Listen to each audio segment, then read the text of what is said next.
नमस्कार, हांव राजेश वैकुंठ दाबोळकर। आयज हांव नेहरू उलमचे पळय नुस्त्याचें मार्केट आसलें पळय, काल गाडे मोडल्या थंयसर हांगा बसलेलो आसा। ही आमची न्हिल्लीची सगळी फॅमिली आतां ही आमची बसलेली आहा ती।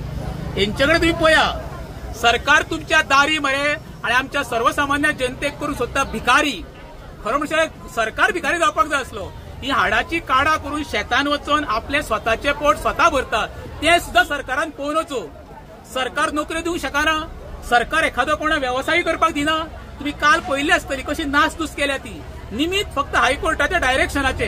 हायकोर्टाची डायरेक्शनां कितके येयल्ली आसा, फक्त लागता कोणाक ती सांजेक जोग नासलेल्या बऱ्या मनशाचे मोडपाक धमक जावची ना, कित्याक त्या वेळार घट आसता रू मोव दिसता ते खणटा। आमचो नेरूल गांवचे जे लोक आसता पळय ते फक्त मरे काळंगा पोणयो भेणे म्हूण पपायो म्हूण कितें कितें हे म्हूण आमचे वांयगी म्हूण आंबे म्हूण नाल्ल म्हूण हेजेर डिपेंडंट, सरकाराचेर डिपेंडंट ना। जेन्ना त्यांचे भेंड पळय वांकडे येतले शेतान वचून तेन्नाच तेंचे पोट भरतले, आनी ते सुद्धा सरकाराक पळोवपाची इच्छा ना।